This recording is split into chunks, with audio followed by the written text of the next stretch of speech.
post the whole thing up. All right, here we go. Welcome to Inside the 18, live from my bunker in Palm Desert, California, also known as my dad's guest room. I'm Michael Magid. With me is the one and only, you know him as the guy that discovered the Danish catch, Omar Zini, Pro GK Academy. And joining us are two legitimate stars in professional soccer, former MLS stars, Andy Gruenebaum and Jon Busch. Andy, you're also known as the Hebrew Hammer, and I had to bring that up right there because that was something that Chad Prickett said. He's like, dude, if you don't bring up he's the Hebrew Hammer, we're never going to talk again. So. It's one of those things that started at Kentucky when I was there, and just continued on through a random connection. Someone I went to school with at Kentucky was from Columbus, so when I went to Columbus, it kind of caught on. So happy to still be called the Hebrew Hammer. Bush, have you ever been called the Hebrew Hammer? That I have not. Many other things, but not the Hebrew Hammer. Many other things, but not the Hebrew Hammer. You got the solid St. Patrick's look going on right now, dude. You got the green, the green and the white. Yeah, I don't know what's going on. Well, hey, you're better off than Omar. Omar's just a silhouette. Omar's just got a voice today. So I think it's great that we all have our hats on because we're afraid to show our hair because nobody's got out to get a haircut yet. So I think that's the point we're at here. You gotta wonder what Omar actually looks like if he won't even go on camera, you know? Yeah, right. Dude, the hair is just ridiculous. I can see all you guys. Yeah, I know. It's like the voice from God coming out. Yeah, seriously. He's gonna scare the crap out of us at one point during this thing. My hair is just an absolute disaster right now. Like right now, it's just I don't know about you guys, but like my hair, instead of growing down, it grows out. So I've just got wings right now, and that's why I've been wearing hats. And Bushy, this is the only other hat I had at my dad's house. Is this U.S. soccer? Look at the brim. Look at this thing. Yeah. I'm just glad you changed it up because I can't keep doing Zoom calls with you with the same hat on. I mean, if you last much longer there, I'm going to start sending you different hats just so you have some. Can you give me actually, I'll wear a Jon Busch goalkeeping hat. I got no issue with that. Oh, those are limited edition, buddy. Oh. Limited edition. There's two. One for me and one for my wife. Oh, man. Before we start off the show, just real quick, just want to give a shout out to everybody with the GoFundMe in regards to Omar's situation with his computer. Absolutely. Really, really means a lot to everybody that you guys were willing to contribute and everything like that. And I think we basically hit our goal thanks to Stan Anderson at Camp Shutout. So congratulations. We made the $1,500. Omar's not going to have to go on the street begging for change anymore. He's still going to be able to provide valuable content to the entire goalkeeping community. Stan just texted, yes, I am the fourth viewer. Thanks, Stan. I got that same text just now. So I appreciate that, Stan. Thanks for joining us today, bud. Guys, so let's just get into this. Today's topic is teaching older keepers how to mentor. I thought about this topic because Omar brought this up on the show. Which was the goalkeeper coach, Omar, that had mentioned having young goalkeepers be mentored by the older keepers of their academy? Matt Brown, I think it was. Okay. Oh, that's right. It was Matt Brown over at IMG who brought that up in regards to basically what he has at IMG is he has the older goalkeepers mentoring the younger keepers, helping them out with warm-ups, helping them out with their day-to-day activities. And I thought, oh my God, this is such a cool topic to talk about. And since I know that you guys had a relationship when Andy first came into the league, and then obviously when Andy became a veteran keeper himself, he also took some younger goalkeepers under their wing. I thought you guys would be great to talk about this topic. So first off, to both you guys here, like kind of what is a mentor in the goalkeeping union? Whoever wants to start out. Go on, G-Bomb. Okay. You're smarter than me, so I want to hear your definition. That's true. I'll give you that. No, I just think I'll just throw it out there from my perspective because when I came into the league, it was very much a situation where I just wanted to work hard and make the team year one. I knew we had Bush like 10 goalkeepers into preseason that first year in 2006, and I'm like, where do I even fit in? I have no idea. Yeah. And I knew Bushy was at the top of that heap, and so I wanted to sort of latch on. I just remember thinking like, okay, I'm rooming with Johnny Walker, was my roommate, Bushy, and that was hilarious. By the way, that just sounds like you're an alcoholic. You realize the way you've said that right there. Yeah. That goes hand in hand with J Dubs. No, he's the man. It was absolutely fantastic rooming with him. Just a whole lot of laughs. Yeah. But on the field, I know he was dealing with a back injury, but on the field, I just remember I've always been a guy like blue collar, just work hard and try and earn whatever I can. And I think, really just watching Bushy train, everything I thought I was doing, he did with like a 20-pound vest on. So I was like, oh, wow. Okay. So I just remember, man, this is the new bar. Right. And so, I think just watching him train, but then getting to know Bushy really taught me what it was going to take to make the team that year, but also to be a good pro. So that's what I think. It's verbal, but it's also just visual, just leading the charge. Yeah. Bushy, what's expected of a mentor like off the field? Like, because, G Baum's talking about, on the field in regards to your work ethic and saying, okay, you're showcasing to me what it really takes to be a pro and play at this level. But what about off the field in regards to when you take on somebody? What are your feelings there? Yeah, I think the biggest thing is you want to be authentic, right? For me, and I've said this from day one of my career till the end, like I am who I am. Some people like it and some people don't, and I don't change that. Whether I'm talking with older goalkeepers or younger goalkeepers, guys like Scott Garlick, guys like Mike McGinty, in my early days, Pat Onstent, those are guys that helped me. And so when I got to the point, in Columbus after a few years and then, then on, it was my turn to kind of give back. And it started with Andy and it, went to the guys in Chicago, then the guys in San Jose. And it's, as Andy said, it's verbal, but it's also, what you do without talking to them, and how you paint the picture for them. And for me, that always came easy, right? Because that was people that know me and been around me know that I work, and so that was the given. The verbal side of it is, it really depends, what they're going through, how they're dealing with certain things. I use Scott Garlick as one of the examples. I remember, one of the first times he really kind of gave me some advice. We were in a gym in Greensboro, North Carolina after training. And that's when he was going up and back from DC United. And I was annoyed for some reason. I don't know. I was a young kid at the time. And he put his arm around me and was like, what's going on? I was like, I want to get to the MLS as quick as I can. And, his biggest thing was, he says, it's not how quick you do it. It's how long you stay when you get there. And I never thought about it that way. Like I said, I think I was 19 at that time. And he was starting to go up and back to DC. So he got it. He already had his taste of it. So he knew it was coming for him. So ever since that day, it was kind of, that the light bulb went off. I remember leaving the gym and driving back to my little apartment going, that makes sense. So that was kind of my first example of like, sometimes it's just little chats like that. It doesn't have to be any long conversations, or, and there's plenty of them in the goalkeeping world, right? Because we spend a lot of time together, especially early in training sessions, when we're just the goalkeepers down in our own, and Andy and I might be getting water and we might be chatting about a set position or a save or a positioning or something, and there's just little chats that happen all the time.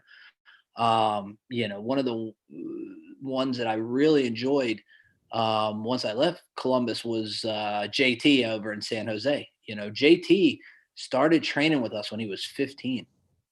Right. And I remember like he couldn't even drive yet. His mom had to drop him off. Didn't Wando start driving him? Isn't that what Wando maybe started picking him up after a certain point. But at first, one of the first days I remember walking in and seeing him get out of his car. So I went up to his mom and introduced myself and said, don't worry. We'll take care of your son, and the kid was 15 years old. but he was a fantastic goalie then, and he's even better now. But I enjoyed the conversations with him because, again, he's a 15-year-old kid who you could tell he had a future in the game, and he wanted to learn. So that for me, he spent a lot of time around us, and being in San Jose for a few years, like you could see him develop even at that young age. So it's a combination, right? It's a combination of setting the tone as an older guy and what you do in training, and showing that you're not cutting corners, and you're making sure you do the right things in training and set the example, because they are looking up to you. And it's also, like you said, it's how you handle yourself off the field.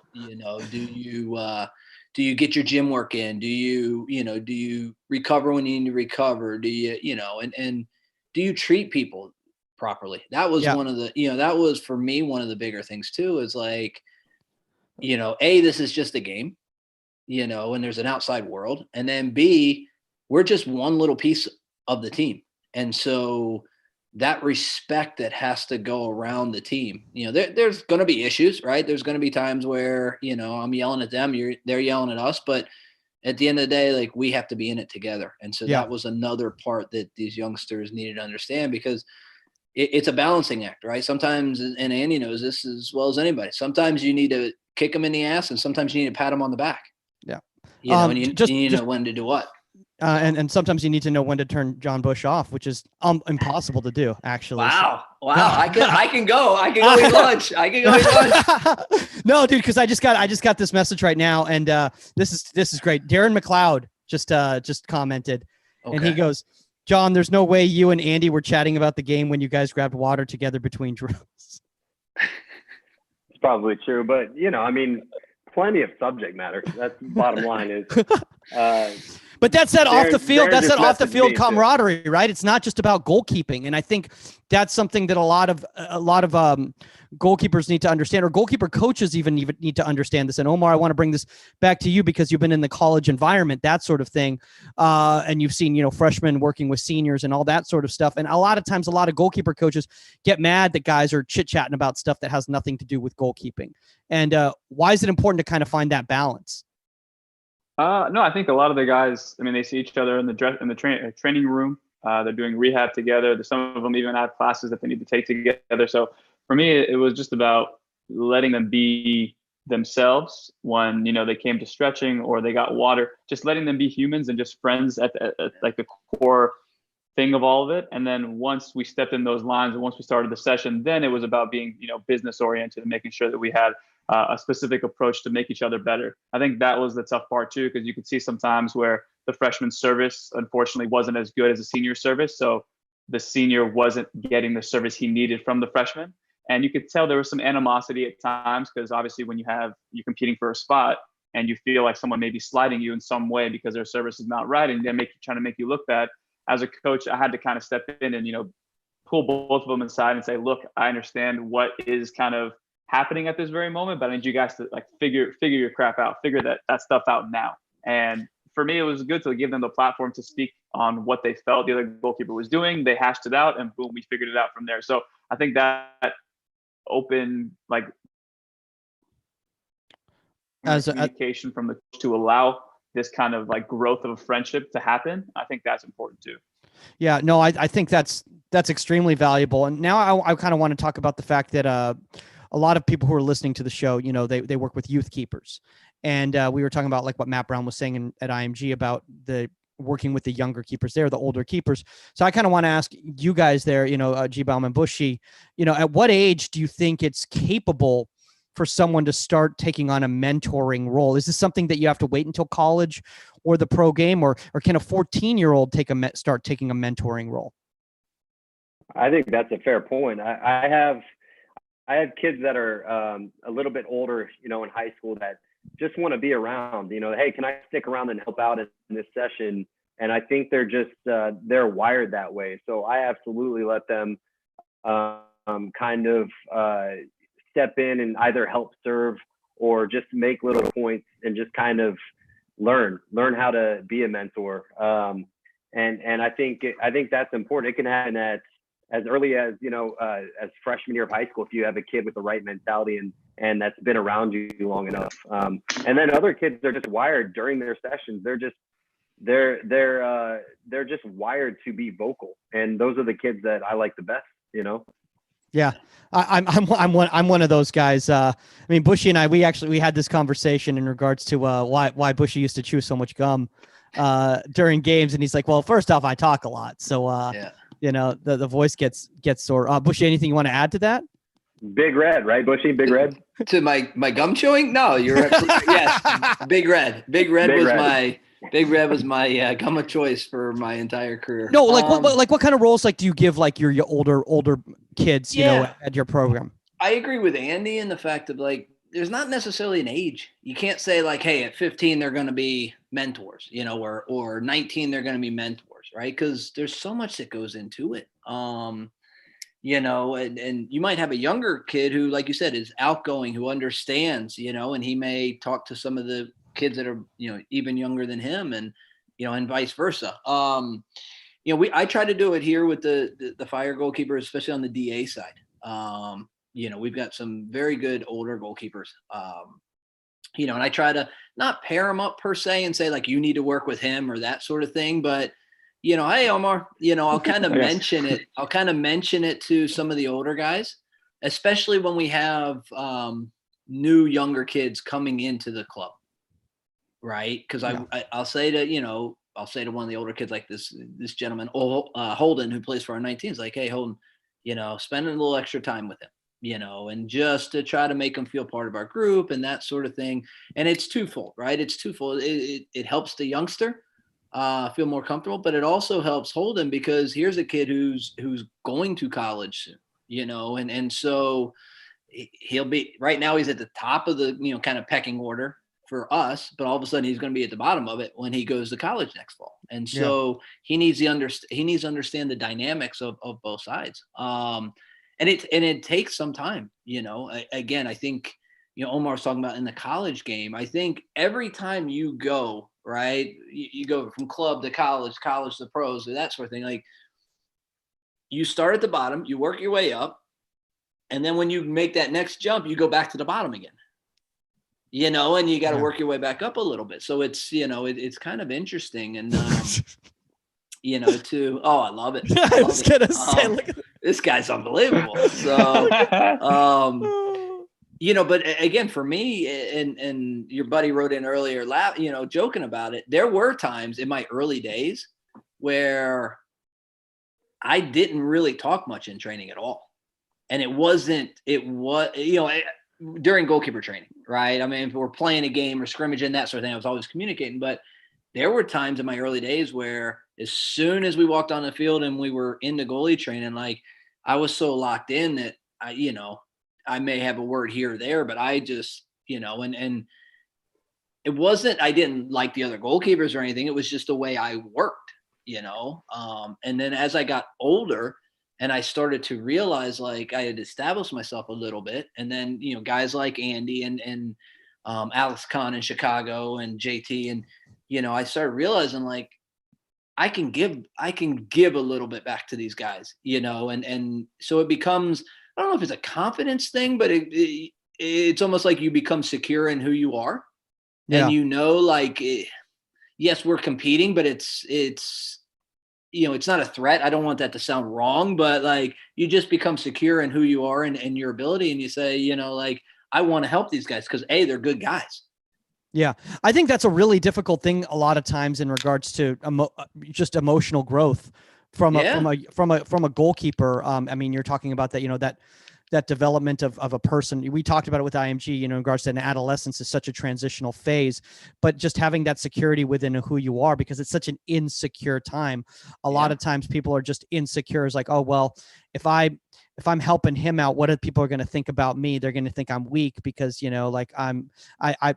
guy's going to, I'm going to make him better or whatever, that sort of thing. And, Omar, one of the reasons that I think it's fascinating with Omar is because he deals on social media with these questions and conversations from these kids all the time. And they look to him as kind of a mentor, a virtual mentor, if you will. But I think you need that tangible, you need somebody in your life that's actually present to helping you out. And if it's a goalkeeper in your program, it's going to be even that much more beneficial. So like Omar, like what are some like activities that you've tried introducing in sessions or programs, that have helped kids kind of, work together and develop that sort of understanding that, I'm here to help you and for you to grow. And I want you to learn from me, whether you're older than me or younger than me. Because I've had mentors that have been younger than me. Yeah, no, I mean, from just playing, I think I was really fortunate. Once I went to the Galaxy Academy, I was 15, and we had two older guys like one guy was like 6'6", 6'7", so like he was a presence, and had another guy who was very outspoken, very just like wanted to help people because he loved talking. So to me, I had two really good mentors there, and I was kind of like taken back by it because I never really had someone to look up to, and I think an ego thing was kind of like I don't want any help. Let me do my own thing. And then once they started showing me the right way to like the demeanor, personality, and at that point I was trying to get recruited into college, and those guys had already signed Division I, not contracts, but Division I scholarship deals. So I was like, okay, you guys obviously know what you're doing. Let me see if I can learn from you. So they took me underneath their wing. My goalkeeper coach at the time was like, look, I want these guys to teach you. I'm going to give you little coaching points, but I need them to learn as well by critiquing and seeing what technical like deficiencies you may have. So at that point, you're learning, they're learning, and I'm just kind of like observing and trying to make sure I delegate, certain responsibilities. So from a young age, I had that kind of those mentors that allowed me to grow into myself. And like Jon said, kind of like find your voice. There are times where I didn't like to talk once I stepped on the field because I knew it was business, but off the field, I love talking. So I really developed my friendships off the field. And once we came into the goal, then I was like way more of like just listen, take everything in. And then once I got to college, now you're obviously the bottom of the pecking order. I had a senior goalkeeper. He and I were competing. I took his spot, and for some stupid reason, my head coach kept rooming us together. So it was the most awkward thing. It was literally I would read the rooming sheets, and I'm like, "Are you serious?" Well, it's because you guys were both goalkeepers. That's right. Right? I know, but there was no pulse from the coach. That's why, like, I learned you learn a lot of things from your coaching staff and like what they didn't see. So now when I have my sessions as a coach now, I will. You're not usually older, but sometimes you might have goalkeepers who are like 1 or 2 year difference. One will be a junior in college, one will be a freshman. And I just have them like, look, guys, I want you guys to help each other out. So if one person makes a mistake or something happens, just talk to them. See if maybe you've gone through that same issue, and then now how you can help them. And vice versa too. If you feel like you need some help, ask the other person for some advice. So I think just creating that conversation and that piece of it's a safe place. Don't feel like you're going to be critiqued, but also that you're trying to help each other. And I think that's been a good positive thing. I want to talk to Michael. I think it's important because I think what we're talking about here, there's a respect factor when you're younger. When I came into the league and I was looking up to Bushy, I think year one was just kind of like make the team, do whatever it takes. I played the last 2 games of the season. I think Ziggy came up to me and was just like, let's see if you can play. And I think Bushy prepared me for that as well as, some of the other guys. But the next year, once I had my feet wet a little bit, the next year I remember Bushy. I don't know if you recall this is the same as I do, but because your memory is, so fantastic now. But I remember there was still that respect factor. I really, I wanted to work just as hard as you, if not outwork you. But it was more of okay, can I get more of a taste? Yeah. And I think that's important. I think that's important here.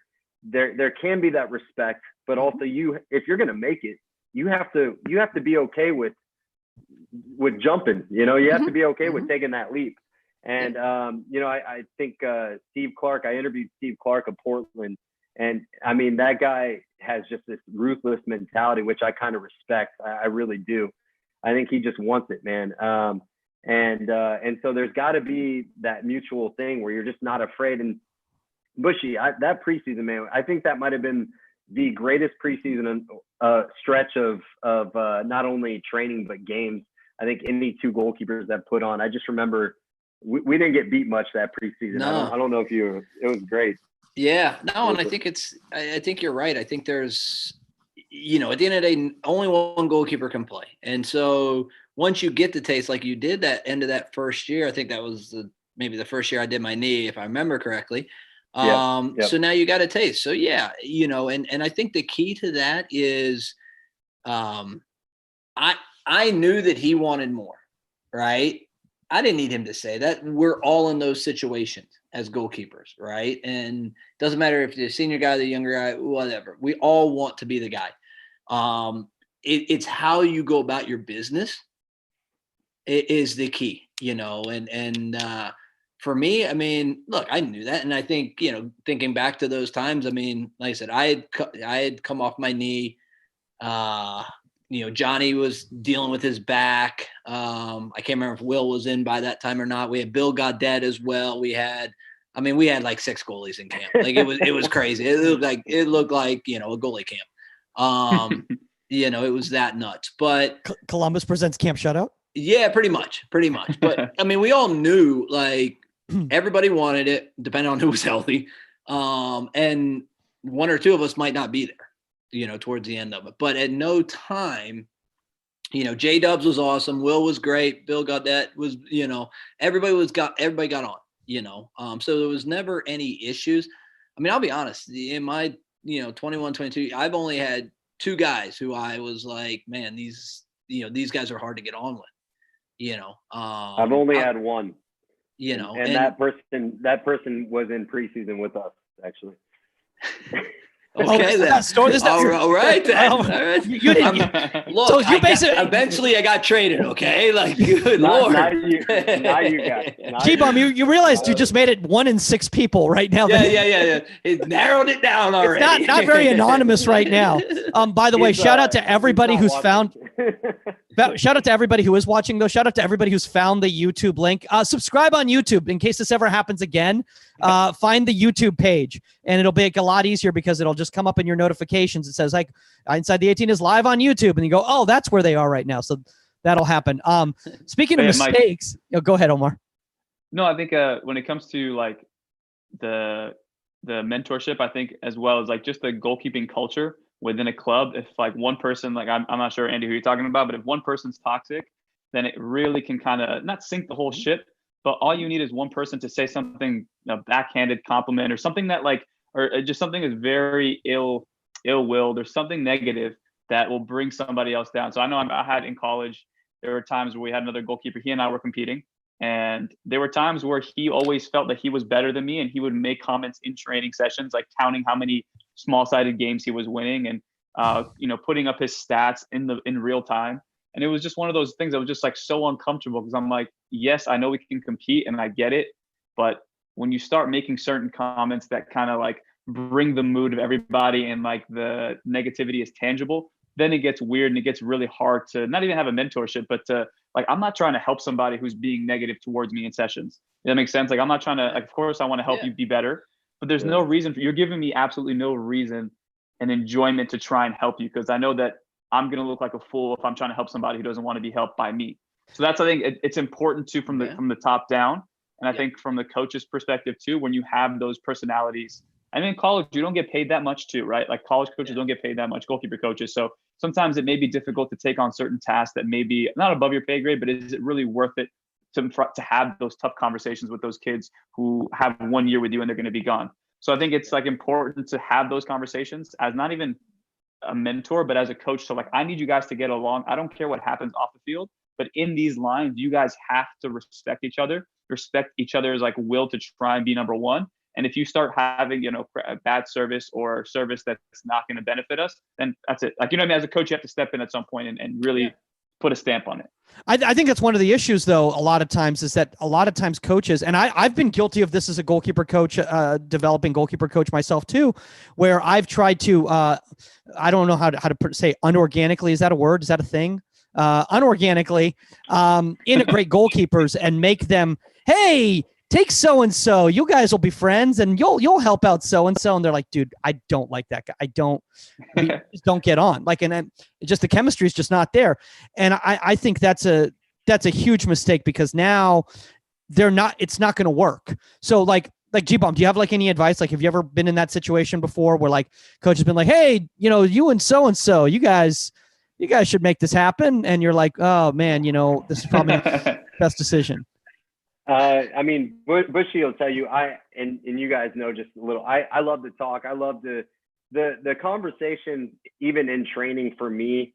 Anybody that's worked with me, I just love people, right? So I don't really care about anything else. When it's my turn to go, or I'm going to be respectful of your reps.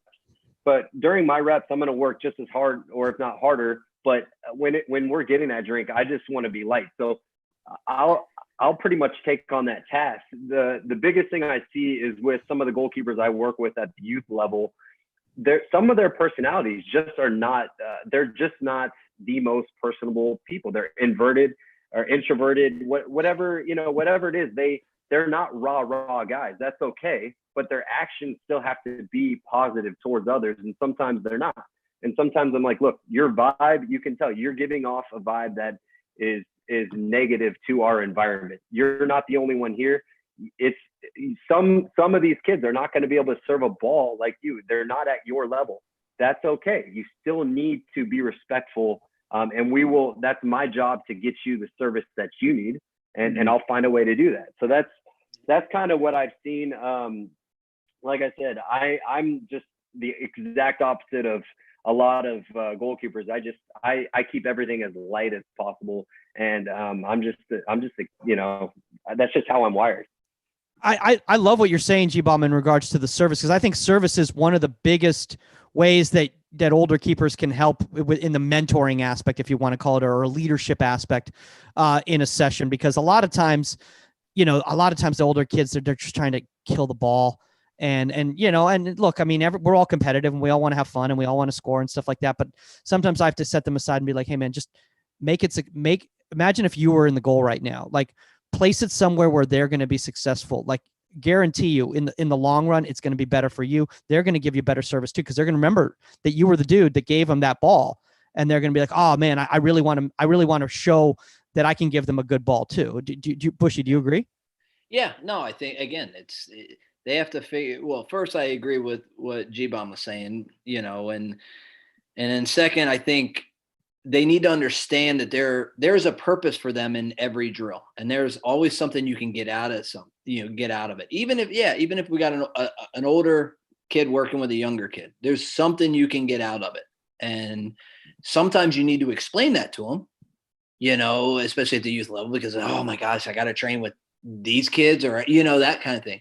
There's always a positive you can get out if you're willing to spin it that way. You can always spin it the negative way too. Yeah. And so I think that's part of being a goalkeeper coach too, though, is if they don't see it, opening their eyes a little bit to them and saying, hey, what can we get out of this? What can you get out of this? So I think that's first and foremost. Unlike Andy, I don't have a lot of fun. I'm a little bit more strict, I think, so I think Andy and I balance each other off really well, because as I've retired and gotten older, I try to have more fun. But your sessions look like fun, Bushy. Come on, they're fun. They're intense. I mean, every time I see Andy's video, he's trying to meg somebody, but I don't. But I mean, it's great. It's funny because yeah, see, like we balance each other off really well when we talk about these kind of things. But there's no right or wrong. It's just different personalities. But I think that, again, going back, I think that that's part of being a goalkeeper coach is showing these kids, if they don't see it, what their role entails, and helping develop and helping, become mentors, even if it's just to the younger goalkeepers. Because, I mean, how many times have you seen, like, the older guys go up there and just whack a ball, right? And the young kids like, holy crap, like they put it on a 12, and that happens at club, because the thing is sometimes like a 12 can't make it to the younger session, so the parents like, hey, can they come to the 17s? And like, what do you say? Like, no, like, so and there's times, I say no. And depending on who they are, right? But there's I mean, there's if they're of the level, you don't want to put them in a bad situation. There's times where when I'm training, the goalkeepers, and if I have that that little discrepancy, I will walk by my senior goalkeeper and be like, hey, take a little off of it, just so they know, or we'll make eye contact and they'll give me a nod, like they understand. And it's taken a while for them to, get that, but again, I've got, and I think, Matt, you and I talked about this before, I've got a little 12-year-old who plays for our DA who he's unbelievable. Like technique wise is unbelievable. I can train him with the high school kids. Now, again, physically, he's still not quite there yet. So he's one of the kids that I'll put into our older groups, but when we get a little bit more live, I'll say to the younger guy or the older guys, hey, take a little off for them, make them work, but take a little, and so I think that's how these older guys can can figure out how to be mentors to the younger kids. Yeah. Omar, I want to ask you this in regards to the high school aspect. Now a lot of these kids are going back to play high school, which I think is great. I mean, and that's another conversation, whether you agree with me or disagree with me, whether you think the level's bad. It's not the point. The point is I enjoyed my high school experience, and I'm glad that these DA kids are going to get that experience once more. Is it easier to mentor in a setting like that, like a college setting or a high school setting, than in a club setting where I'll be honest with you, and this is a mistake I've made in the past, is that my younger sessions, my middle sessions, and older sessions have all been islands where there hasn't been a lot of connection. And it's something that I learned, kind of in the middle of my career that was making things not as cohesive as they could have been. Because when a kid did move up, they didn't know these kids at all. So how do you feel about that? No, I think obviously in a high school setting or a college setting, you get to see these kids, or you get to see each other and work within a group every single day. So you get to know each other, you get to know the personalities, what makes people tick and all that. But in the club setting, you get to see them, but it's not like you're not taking any classes with them. You're not seeing them around campus. You're not going to someone's house afterwards. It's not as fluid as you would see it in high school and college. But I think no matter what age group you are, I think from a coach's perspective and a player's perspective, the EQ, obviously we have IQ on the field and knowing the game and all that, but EQ and emotional intelligence, and understanding what certain emotions trigger certain people and how you can go best about, bottling a certain message to those kids is huge. So I know I've had guys who have tried to be mentors to me and in college. And there was a guy who was just always way too serious. And I love to joke around, but he just was way too serious. And we didn't vibe very well. And he didn't change for me. I tried to change for him, but I would never meet his expectancy. I never really met his what he wanted from me. So there was always that little tug of war there. But then you have coaches now where I'm I know certain things upset certain people. This past year, I had a Hispanic kid, and I tried to change his style completely. I really was trying to change him and say, hey, look, I want you to be more Americanized, more European, clean handling. Don't dive backwards. Don't do so many kick saves. And I told you a story. Were you on that? You weren't on that the PowerPoint that we had on with Dougie on Friday. It sounds like you were on the conversation. It wasn't on that one. Oh God! Well, we filming it on that one, but no. Essentially, I tried to change him, and I tried to make him somebody that I thought was what I wanted to see, so that he can. I guess my idea was that if you look better from the coach's perspective, you're going to play more because we want to see more of an American style. And probably 2 or 3 weeks later, he and I got into it, not a verbal argument, but it was pretty intense. And he was just saying this is not me. You're trying to change me. This is not who I am. This is not the kind of the goalkeeper I want to be. I play like I'm half of my potential. You're changing me too much. And if I had the emotional intelligence and understanding of how to best approach him and maybe have a conversation prior and say, hey, like Jon said, there's always a positive. Hey, let's try this technique. And maybe we can see something a little bit better. Maybe you don't give up so many rebounds. Maybe you hold balls more than push them away for corners or throw-ins. And obviously in high school and college, long throw-ins are a focal point. But can we try and keep it a little bit more on the field and in your hands? Had I gone that approach versus hey, I'm going to change you, no questions asked, we're going to do this, and done it the other way, I probably would have gotten a different result from it. So again, it's important for coaches as well to understand the emotions and the things that trigger their goalkeepers so that they best can assist them with obviously development. G-Bomb, I got a question for you. Do you ever have your olders help out as assistants or anything like that with the little guys with your sessions? Since you're Mr. Fun Guy, I just figured I'd ask you. So. No, every now and again when it fits, right? I mean, these kids show up. I run essentially 3 sessions a night, and they're age group and level dependent, obviously. But I think that every now and again I'll have a kid that is waiting on a ride, and I think that kid has, a good head on their shoulders. And hey, do you want to stick around while you're waiting? Just help me get these kids going. What the warm up looks like. Other than that, they probably need to be on their way doing homework, and you know how that goes. So I'm definitely not shy about it when it comes to camps and all that as well. There's kids that will ask me all the time, can I stick around? And if it works, if I think that it's not going to be a hindrance to the session, absolutely. And if I think it'll benefit everybody, then for sure. But my first priority is making sure that the environment is what it needs to be that day for each session. So I'm not just going to be the nice guy and say, absolutely, like go force something in there. But if it works out, definitely. It's funny that you said that in regards to the, the warm-ups and all that sort of stuff, because that's what they talked about at IMG, is that they have on the weekends, they would have the older goalkeepers warm up the younger keepers. Do you guys think, Bushy, do you think that's a good idea at a club to develop a union, a GK union?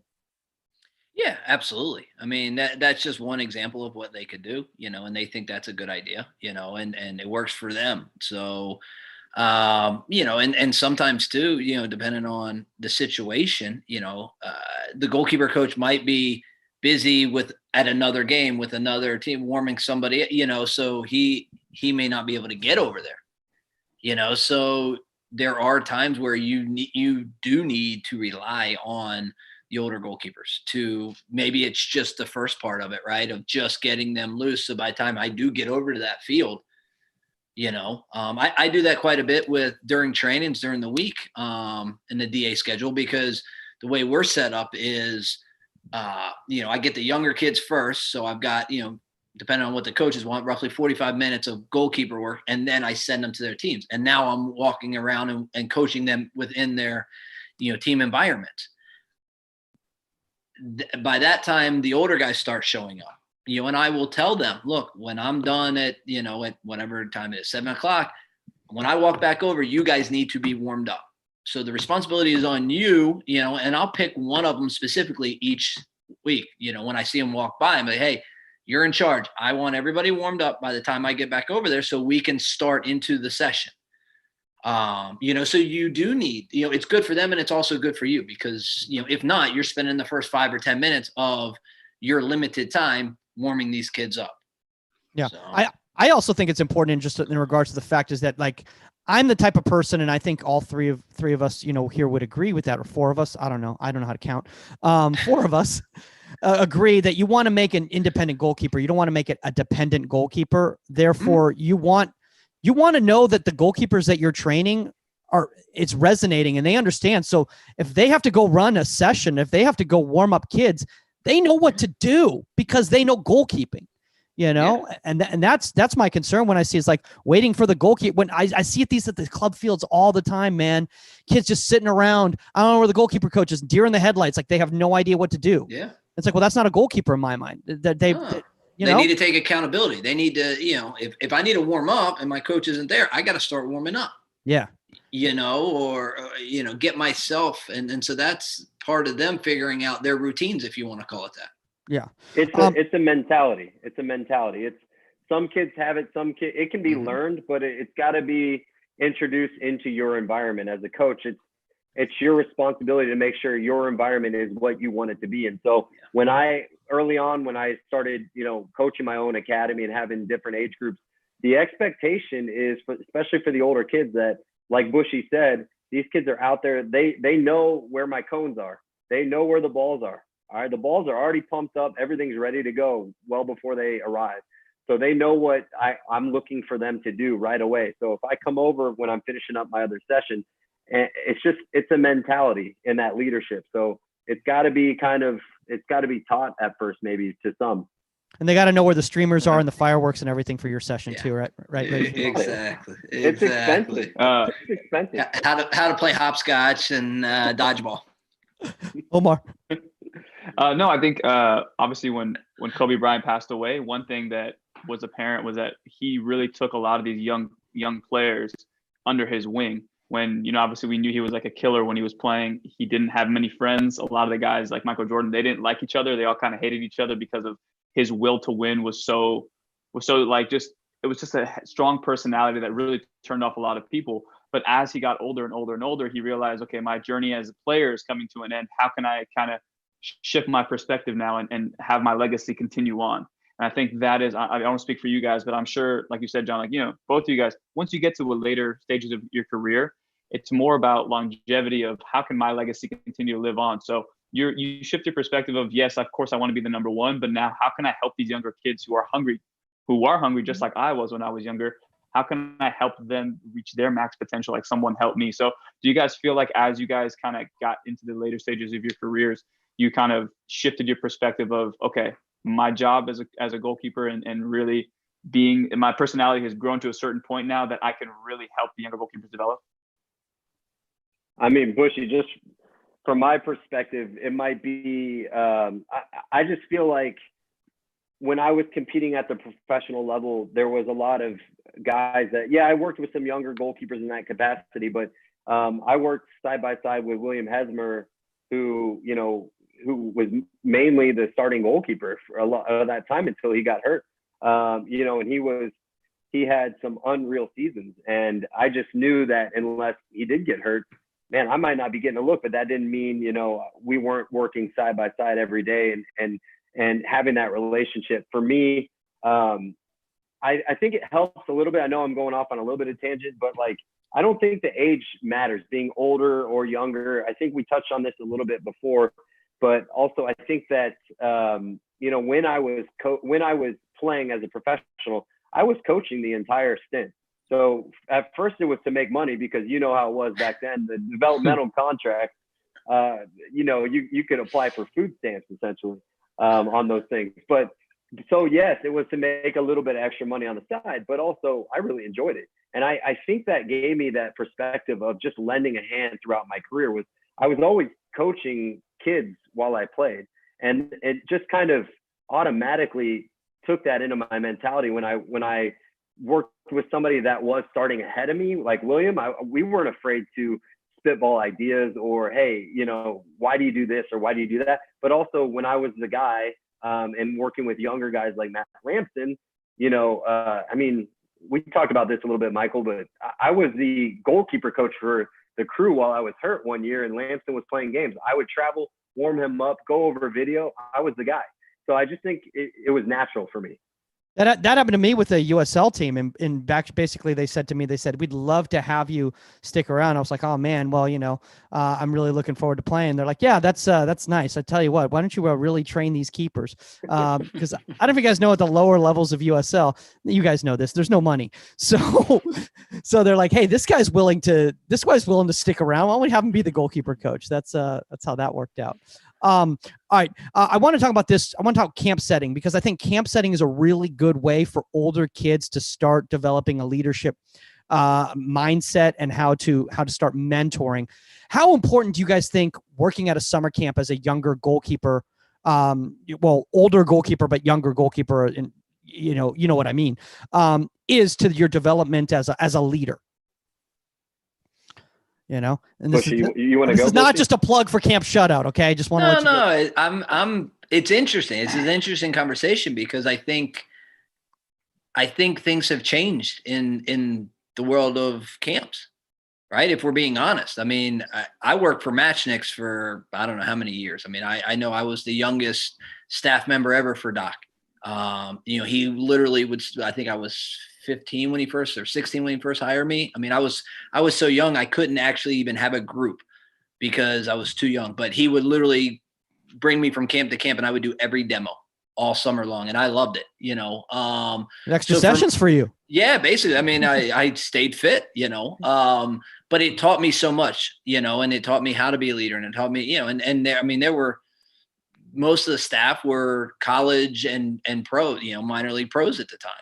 So I got to be around those people and watch and observe and some unbelievable, goalkeepers, John Hollowell, AJ, like the guys I look back on that, a lot of them played indoor and then outdoor combo kind of deal. But just fantastic goalkeepers, but just watching them, become leaders of the camps. And so I think it's, I think it's definitely a bonus. The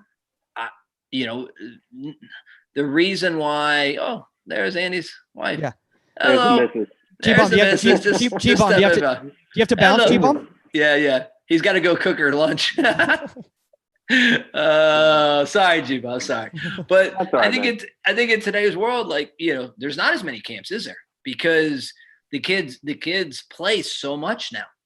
The seasons are so long. So I think that's an interesting question.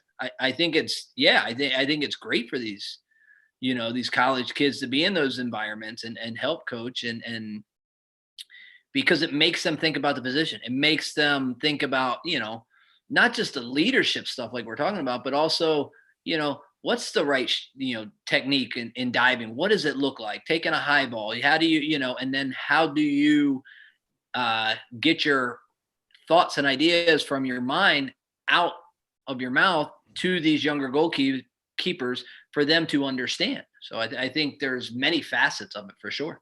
Yeah. Omar, you had that experience last summer, and again, I'm not trying to be a stand, but like one of the things that I thought was magical about Camp Shutout was all the staff assistants. And first off, helping, I learned from them and myself as just a staff member, when they're helping me out at the sessions and stuff, they might see something a little bit differently than me. And I'm like, you know what? I never thought about it like that. So I think we're all still growing from that standpoint too, but just seeing how they work with the kids. And a lot of them had been campers themselves.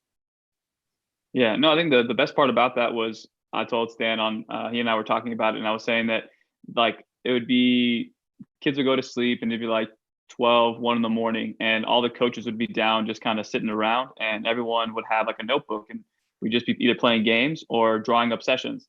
And I thought it was just so cool that younger goalkeepers who are still either in college or just graduating from college, I was drawing up sessions with them. And to me, it was just so fun because they were asking like, hey, what do you think about this? How can I make this more game realistic? Like, I have this level goalkeeper tomorrow. What do you think?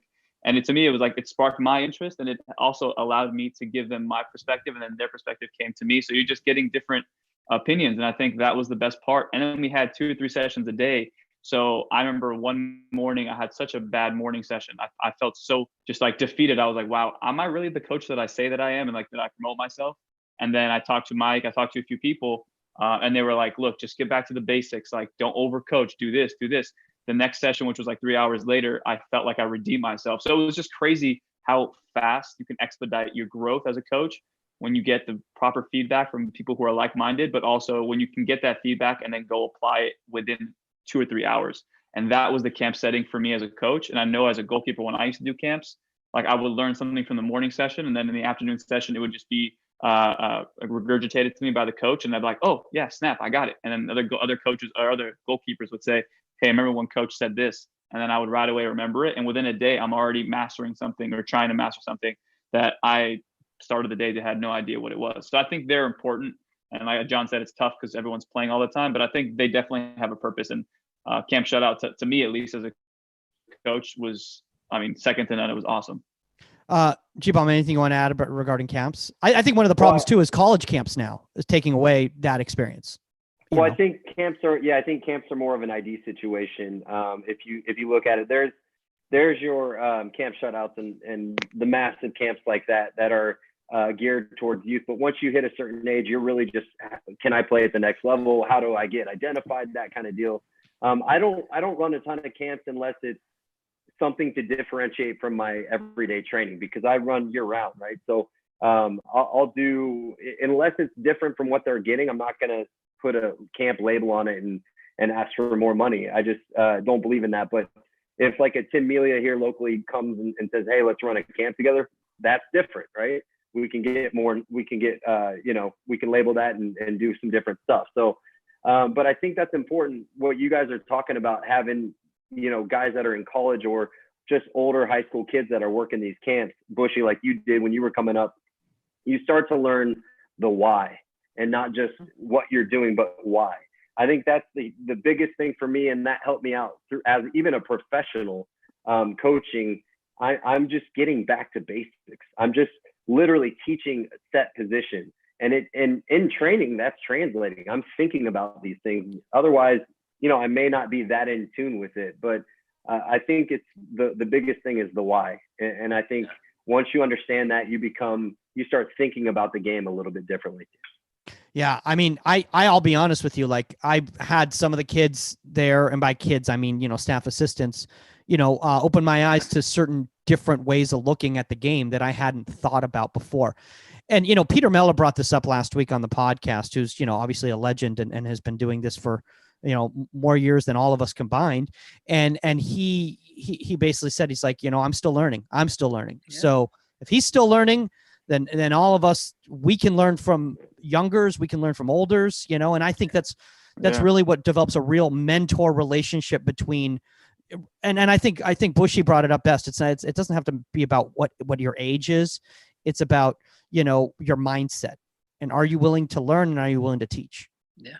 It was the same. Camp Shutout is sorry, Bushy. Camp Shutout is that West Coast sponsored? No, absolutely not. Oh. No chance. No chance. I had to. Sorry, man. I had to. That's okay. That's all right. You had your chance. You turned it. You didn't want to come to the family side. I don't know. Is it? There's a lot of performance that's very high at Camp Shutout. Is that what's going on, Bushy? Exactly. A lot of. So I remember, it's the same as a player, as you are as a coach, right? And Anthony Amy, who used to play for Fulham back in the day, I remember him saying, he had a quote, and I remember reading it and going, man, this guy's so right. And it was, again, towards the end of his career. He said, the day you stop learning is the day you should retire, right? And so I took that on as I got older as a player, but I also take it on, as a coach to say, okay, yeah, I've had a decent playing career and now I'm getting into the coaching world, but it's like, there's so much to learn. And if you think you've learned it all, no matter how long you've ever coached, or played, then that's the day you need to retire. If you're closed-minded and not willing to, to sit and listen and, to get on a Zoom call or get on a podcast or, have an open mind to call Andy and him and I, throw ideas. It doesn't have to be tactical or about the on the field stuff. For him and I, we talk, sometimes we talk just business stuff as well, running our businesses and, hey, how'd you do this? Or what'd you do there? What do you think about this? And it's just, that's life in general, right? As well. If you're closed-minded on certain things, you're not going to grow. You're not going to advance, you know? And for the young, go ahead, Omar. No, I had a conversation with Thomas Schleck he's in Dortmund, and it was like 3-4 weeks ago. And he said, if I sat through a webinar or read a book and I got one quote in 2 hours or however long it takes to read a book these days, I don't know. I do audiobooks, but he says, Omar's never read a book before. He says, if I could get one quote or something that's going to make me better, then it's worth my time. And I think that when he said that, I was like, damn, it's so true. Anything you do nowadays, you listen to a podcast, a webinar. I know I was listening to so many webinars in the first 4 or 5 weeks of this whole quarantine. And it was definitely it was eye opening. But after that 5th week, I was like, look, I'm drained. My mind can't take anymore. I'm so over it. But then you go back to the notes and now you're looking at your notes and you go, whoa, okay. John said this, Andy said this. Well, okay. How can I combine that? What do I like? What do I not like? And I think once you can get all that information in, it's good, but then you have to have time to reflect. And I think, like you guys have been saying, it doesn't matter how old you are, you can still go through that process. Yeah. I want to say also that for any younger goalkeepers out there, that are looking for a mentor, looking for somebody to reach out to, don't be afraid to, because I think sometimes there's a lot of fear of, I'm not good enough. Why are they going to want to take their time with me? That sort of thing. I'll be straight up honest. Like when I got Bushy's cell phone number, when I was a younger goalkeeper coach, first thing I did was call him. And we talked for like an hour and a half. And honestly, that meant a lot to me. It meant a lot to me. Because I learned so much from that call, and sometimes you don't recognize as an older goalkeeper coach, what the message or how profound an impact you're making on a younger goalkeeper coach. Omar's even said to me sometimes some things that I've said to him, and he's like, I really took that. I'm like, I don't even remember saying that, but okay, cool. That's awesome. But I mean, and that's the power, And I think the other thing, go ahead, Omar. Go ahead, bud. Real quick, I'll make it quick. I was talking to Chris Sharp, who's at the Rapids. And I did a series with him. I sat down with him and I visited him when he was here in LA, and I went to Newport Beach, I filmed a session with him. Then I filmed an interview with him, and he spent I kid you not, probably 3 hours just in a hotel room. We finished the interview and he and I just talked about goalkeeping. My brother was like, look, I need to go, but finish this up. So it was that long where we needed to get back and my brother or whatever. But I was like, it was such a long conversation. And then I remember he and I text and we call each other now. And I called him a few days ago and I said, honestly, dude, I just want to say thank you because you have given me so much in such a short period and you've been so open to give me stuff. And he was like, look, man, like as you get to the higher levels, you'll start noticing that more people are more open because we're more secure. Like we know what we know, but like we want to help other people. But then when you stay with the younger goalkeeper coaches, there are some that don't want to share their secrets, don't want to share what they know. And I don't know if it's insecurity, ego. And I definitely was like that at one point too. So I think it's a little bit of both. But as you gotten older, and John, I remember we had a podcast with you and at Camp Shutout. And I remember like afterwards, I said, Jesus, man, like there's so much information that I didn't, like Hall of Fame MLS guy, I never thought I would be sitting next to you. You know what I mean? And then when we sat next to each other and you said what you said, I was like, sheesh. I never thought this was going to happen. But the fact that it happened was like, it changed my perspective about like what from the top down, what we need to be doing to help each other. Yeah, I think I agree with, I think you said Sharpie said it, like, you know, the higher levels you go, the more of these guys are secure enough in what they do and who they are, and they are willing to share, you know, you know, I think that's my point earlier was going to be the other part of that too, is it doesn't only have to be one mentor, right? You can get things from different people, you know, or they can kind of come and go and, you know, in certain years, it might be one person. And as you get older, it might be somebody else, you know, there's no right or wrong. You're going to get bits and pieces from everybody. You know, and I think that's the, you know, the thing of it too, is like, you know, especially as in the pros, you know, like early days, you know, Andy and I, you know, were around, but once I left now he's, you know, he's kind of gone on to, you know, to Hesmer. At the same time, I mean, there were conversations, whether it was on the phone or when we played against each other, we would sit and chat, you know, and, you know, we may not have talked for a while, but all of a sudden we come back to, you know, and so, and now, you know, both of us retired and we do come back and have these chats about our businesses. And so I think that's another thing is the, you know, all young goalkeepers need to understand it's not just one, well, coach said he's got to be my mentor. So that's my mentor, you know. You know, again, I mean, you guys know Eric Vaughter, you know, Eric Vaughter's been, you know, started as my goalkeeper coach. Now he's basically been my second dad for 20 some years now, you know, and you know, he has been one of my mentors, you know, as I've grown up and, you know, but he started as just a goalkeeper coach. And now, like I said, sometimes we talk soccer, sometimes we talk life, sometimes we talk gloves and business and things like that, you know, but he's just one of a few that I beat ideas off of, you know, and so I think that's important to understand that, you know, use as many people as you can around you. I want to use G-Bomb as a mentor to understand how to make my sessions as fun as possible. That's dude, we need to do that. We need to do like how do you keep your sessions fun? No, in all honesty, actually, Andy, I actually learned from you. I mean, I know this sounds a little stupid, but you know, somebody like yourself, you know, who you know, I'm half Jewish and you know, like whenever somebody, you know, from that faith, you know, has a level of success in a certain field or whatever, like, you know, sometimes you kind of gravitate towards that person because you kind of see yourself in them. And so, you know, I used to watch you play as well too and say, hey, you know what? Look, there's another Jewish goalkeeper that can make it. The two of us combined makes a full, right? So yeah, exactly. Not you got to be a half Jew. Yeah, you got to be half Jew. You got to be half. Yeah. So yeah. All right, guys. Well, we've been going. Real quick, Mike. Yeah. No, so we have a coach here, famous coach in California named Sharif, and he one time told me, he's like, he said, Omar, I'm going to give you the best advice someone gave me when I got into coaching. Copying off one person is plagiarism. Copying off multiple people, now that is research.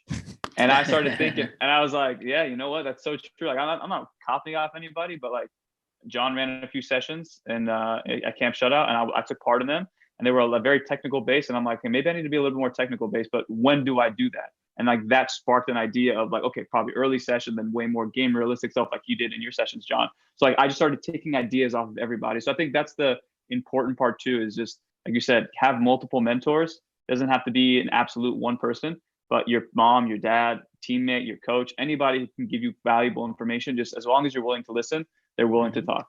I want to share one story real quickly because I think this is hilarious. Is that so we were talking about Sharpie, and Omar spent, I don't know, like 17,000 hours with him in a row, and eventually he was like, you know what, I need to go. No, after you spent all that time with him, Omar and we ran a session in Arizona, and literally I was listening to the terminology and the vernacular, and I was like, man. It is like he is literally. I'm like, I know exactly where this is coming from. Like and I'm like, but that's the truth that we, you know. And I don't say it's not copying. It's growing something and sometimes connecting and engaging in a way. And you know, you're not trying to be Chris Sharp. You're just trying to implement things that you learned from him in your training sessions. For sure. G-Bump, you got to bounce because I know you had the meeting and stuff like that. Yeah, well, actually, you know, we got the grandparents over to watch kids, so I can stay on, or if we're done, I mean, whatever. No, we got we got some questions, dude. If you guys are for Bushy and G-Bomb, is that cool? Yeah, let's go. All right. Yeah, I'll see you guys later. No, Omar, you can also add on to this. All right. So this question comes from John Hollinger, who we know. We met him in Baltimore at convention. Shout out to John. And he goes, "What's up, guys? What was the most challenging thing that happened during your career, and what did you do to overcome it?" Omar, you can add on to that as well too. So, G-Bomb, go for it. Most challenging thing. I can point to a few. I'd say probably coming back from hip surgery was definitely something that, you know, I was out for 10 months. I was on crutches for a very long time. I wasn't sure what I would come back to or how I'd be able to perform. So the grind mentally and physically of that, and then coming back and being able to play for, I don't know, 4 or 5 more years. I think 4 more years after that was something I'm definitely proud of. And I came back fitter and stronger than I was, which, to be honest, I set the bar very low on that standard. But I came back, and it was the first time I'd ever ran the 2 mile under 12 was after my hip surgery. So I was pretty happy about that. You had to run the Cooper after. I didn't have to. It was something that as I was getting back and I was able to put pressure on, start running. It was just something that basically the doctors were like, look, anything over basically 12 to 15 minutes of running, don't do. You're a swimmer, you're a biker, keep your running stint short. I was like, one day I was just feeling, I was like, I'm going for it. And I went past that mile and I was like, I'm never looking back. So yeah, that's basically the only time. Bushy, I have a feeling you're going to have a similar story here. Good job. Thanks, bro. I would say my two ACLs, but I never ran the 2 and 12. Nah, I never wanted to do that. Exactly. Yeah, no, I think obviously probably injuries are that was probably the biggest. And then for me, I think a lot also for me was each time I got, traded or waived or whatever you want to call it, just, in essence, proving myself again. And, every place I went, I was never guaranteed anything, which was the way I loved it. And there was always an established number one in there. So that was even better for me. I enjoyed that. But there's always times where you question it a little bit mentally. So, Omar, what was most challenging for you? I actually have a podcast about this one, but it was essentially, when you. I know that's what I was trying to plug. So, well, I came back from multiple mistakes. I had from 10 years old to 15 before I got to the Galaxy. I was the number one guy, no issues at all. And then I got to the Galaxy and they wanted me to be the number one guy, so I was. And then we got to the playoffs that year, and in the first game, I made a mistake. We go down 1-0, and there's a lot of pressure for the Galaxy, academy team, to go far. And all of our teammates have been talking about this for months and months and months. And finally we're there. And I make the mistake in the first game. We lose 2-1. And it was a horrible mistake. I just dropped the ball and they scored. And then teammates were saying negative things at the hotel and kind of calling me, putting me as an outcast. Second game, we're up 2-1 and we have to win that game to stay in. They shoot a ball. I take my eyes off it. I'm already looking for the side volley or something to go. Goes right through my hands. And now, third game, the coach is like, you're not playing. I come back to LA. we're going to drop you. We're not taking you to this Sun Cup tournament. You're not going to be involved in the plans. And, honestly, we're not sure if you're going to be involved next year. So I honestly was like the top going into the tournament. 5 days later, I was at the bottom of the pecking order. And I kind of had to work my way back for like 6 months, just trying to gain everyone's trust. My teammates finally warmed up to me after those times. But it just showed me that like you can't take being the number one or at the top for granted, because within a weekend it could be all gone. And I think that's the lesson that I took from it. And I think it kind of focused me with my eating habits and everything up until, my college days that I felt like really helped me in good stead. I mean, I'd say for me, there was two in regards to, one is the labral tear, which basically ended my competitive career. And, it's a very difficult, you guys had a little bit more success. You guys were able to make it to that first division. I was trying to get to that first division, training with Galaxy reserves and all that sort of stuff. And then when I found out that I had the labral tear, and they said, look, you're going to need that surgery. And unlike Andy, I didn't want to run the Cooper after 10 months of the surgery. So they said, if you go through PT, you're going to probably be able to be fine, in a little bit, but you're going to have to be off it for a while. And I knew, based on the level that I was playing at and the level of stature that I had, that I couldn't do that. I couldn't take that type of time off. And if I had the surgery, it was going to be a big risk. And I looked at kind of everything and I said, you know what? I think it might be time to focus on coaching. I think it might be time for me just to focus on, and that was really hard. I'm not going to lie. That was really, really hard, because I always knew that I was probably going to end up in coaching. I just didn't want it to be then yet, like I was doing coaching, but I was doing coaching because I had to do coaching. I kind of like G-Bomb was saying, the discovery contracts and all that stuff. I was doing coaching because I had to do coaching, but I wanted to be a player. And that was really, really hard to shift that mindset and have that maturity to make that decision. And then the second thing is that when I got let go by a club, and it was actually a very, very big club, and they didn't let me go because of my performance. They let me go because of finances. And they simply just did not have the money to pay for me anymore. And that's when I recognized that even at the youth coaching level, it's still a business.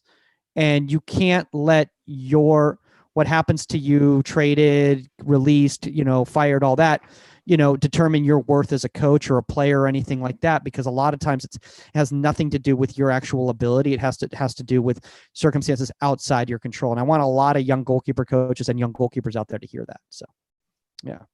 Look how profound and actually serious I got for a second. That was amazing.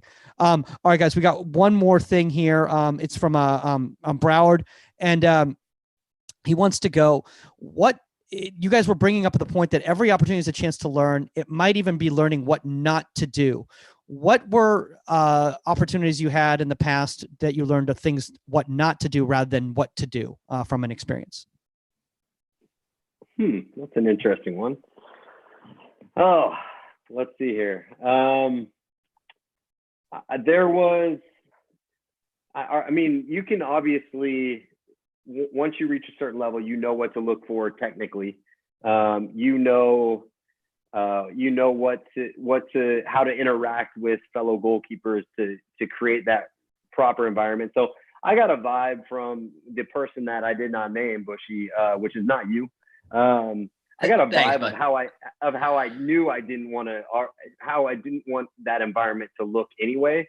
But also I just think, I spent a lot of years as a backup playing spot duty. And even from guys that, while I'm not playing, they're making mistakes.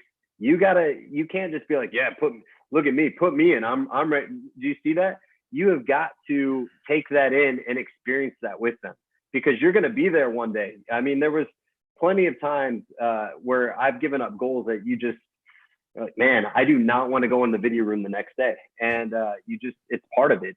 So I think having that empathy especially when you're not the guy, and realizing that you can learn something, whether it's in training or in a game, of not only what to do, but what not to do. Maybe the mistake was made. I took a first step and he didn't judge the ball. He reacted immediately, took a first step, and then the ball's over his head. Yeah, I wouldn't do that. Put me in, right? Or you can learn from it and help them through that experience. Was she, Omar? For me, it was the same thing. It was about environment, but it was actually one of the goalkeeper coaches that I played for at the time. Fantastic as far as on the field and sessions and that sort of, absolutely loved the sessions. But the way he treated the goalkeepers, whether they were the pros or even the academy kids that would come train with us, it painted the picture for me that this was the environment I did not want if and when I ever became a goalkeeper coach. So yes, it painted the picture of what I didn't want. Like I said, sessions were great, but just the man management or whatever you want to call it was not good. And so it crystallized in my head what I did want and what I didn't want. Yep. Omar? I think we had the same goalkeeper coach, John, because I was the same thing at the academy. Like I love to joke around, and the guy did not want to see a smile on my face ever. So that was like for me a huge point where I was like, I don't like playing for this guy because I'm more nervous about upsetting him than I am actually performing. And then I got to college, and my goalkeeper coach there was completely the opposite. Like, loved to joke around, was just like me. It was Andy. And once we stepped up, it was Andy. You had Andy. Go. Honestly, it would be an honor, and I think that's what it is, though. Like I think, like Andy said, there are coaches who are very serious, but there's a time and place to be serious. Yeah. And I personally would rather I'd rather be not a friend, but like somebody that they can trust, but let my work do the talking. And I think again, John, like Andy, I watch more of John's career than yours, unfortunately. So I could say both, but John, I just felt like no matter what you did, and I'm a Galaxy fan, so like your time in San Jose, all those times where like we got to see you play against us, like you just let your work do the talking. And I think now I'm sure as a coach now, that's very similar to what you do, where it's just like, you can say whatever you want, and I'm going to act the way I need to act, but just watch how I do my things, watch how I carry myself. And I'm sure as a mentor as well for the younger goalkeepers, like you can say whatever you want about me, but when you watch me work, that's all you need to know. Yeah, I think we need to share the screen with some G-Bomb highlights for Omar. Yeah, I watched a few. Get up on YouTube. Come on, watch the Hebrew Hammer. Come on. Oh man. Well, guys, we've been going for close to an hour and a half, and I appreciate you guys, taking all this time today, because I think this is an important topic, and I feel it's not discussed enough in the community, because and a lot of people are left to their own devices, and they, and try to figure out for themselves. Which honestly, something was said to me recently that had nothing to do with goalkeeping, but they said that when you try to self-counsel yourself, you're the only person that's giving you advice is yourself. And therefore there's no way for you to bounce off ideas, and there's no way for you to, even if it's just talking to you, Bushy, or you, G-Bomb, or you, Omar, and figuring it out for yourself while you're talking to the person. Yeah. It's better than just being in your head and just overthinking. And Omar and I, we've talked about this, right? Overthinking things or second guessing ourselves because we're not bouncing off. So we need to get into this habit of being more open with each other and being willing to be vulnerable, Okay, guys. So before we go, Bushy, obviously, you've got something of performance that's very high that you got going on. Is there anything anybody here wants to plug before we get going here? I'll start it. Okay. Yeah. Come check High Performance Goalkeeping, HPG, out. That's my glove line. Had it for 8-9 years now. So you can check us out on Instagram or Twitter at HPG_GK. Awesome. And you got those, you got the tutorial videos going on too, right? Yep. We've got, for what we're in right now, we've got little training videos you can do by yourself every morning. So I post that, and gives you a little drill of the day. So. All right, cool. All right, let's listen to two of your competitors right now. What do you guys want to plug? No, I mean, during when this quarantine thing happened, I started thinking about content to push out, and I've done some what I think are pretty decent interviews with some guys in the league. I interviewed Chris Sharp as well, great guy. I mean, there's interviews with players. I've got one with Jimmy Nielsen coming up this week, and a few other guys. So www.gbomb30.com. It's under the classroom session. That's it. I mean, if you want some content to go look at, I did one with Tony Miola. That was awesome. yeah, I mean, it's just something to do if you're bored. Omar, anything to do if you're bored? No, I mean, which is crazy. I have a program that was like made for quarantine time before it was quarantine time. And it was like solo training. So I have a program that I made a few years ago, and it's 50 drills you can do on your own, like low balls, high ball drills. You have to get to a surface that you can actually bounce the ball though. So I think hopefully people can do that. But I have that program and it's still on sale on my website. So yeah, check that out. Awesome. And you guys, obviously you can find him at ProGK Academy _, because you did not give out your information in case. But you're so world famous. Everyone knows you already. So it's like, you don't even have to. I mean, your silhouette was ProGK. So. I don't know about world famous. I went to a goalkeeper camp last year and half the kids didn't know who the hell I was. So I don't know what famous looks like, but it's not that. That's actually a really funny story, because we're walking in and I'm like, dude, Omar, every kid here is just going to know exactly who you are. And he's prepared for it. And we're at the welcome table and people are like, hey man, what are you guys selling over here? And he's they just come from John's booth with their HPG gloves, and I'm yeah, exactly. They come over with their HPG gloves. Oh my gosh, guys. Anyway, guys, if you have a guest suggestion or a topic suggestion, contact at Inside the 18. That's the number 18media.com. You can reach out to us also at Goalkeeper Podcast on all social media platforms. LA Goalkeeping Academy, since we're all plugging, LA Goalkeeping Academy has a free demo virtual clinic every Friday at 3 p.m. Pacific time. If you want more information, DM us about that. That is all the time on Inside the 18, and we are out. Later, guys. See ya. See you guys. Bye.